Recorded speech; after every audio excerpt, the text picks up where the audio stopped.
শুভ বর্ষামুখর জন্মাষ্টমী সকলকে। আজ আমি দুর্গাপুরে। ভূমি এইবার শ্বশুরমশাইয়ের অসুস্থতার কারণে আমার সাথে আসতে পারেনি। মা সকাল থেকে পনির ভাজা, নারকোল কোড়া দিয়ে গরম গরম মালপোয়া, লুচি ও অন্যান্য অনেক রকমের ভোগ প্রসাদ রান্না করছিল। আমিও যতটা পারি আমাদের বাড়ির গোপালের জন্য প্রসাদ বানানোয় সাহায্য করছিলাম।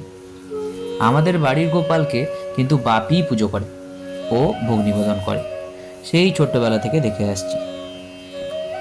ওং ধায়চ্যুতং গুণাতীতং গুণস্ত্রিয় সমন্বিতং লোকনাথং ত্রিলোকেশং পীতাম্বরং বিভু পীতাম্বরং ধরং বিভুং ইন্দিবল ধরস্বরং শঙ্খচক্র গদাধরং নারায়ণং। মা নিজের সব কাজ সম্পন্ন করে গোপালের পুজোয় অংশগ্রহণ করতে এলো। পুজো শেষে আমরা ঘরে ঘরে কিছু প্রসাদ বিতরণ করলাম। আপনাদের এই জন্মাষ্টমীটা ভালো কাটলো তো?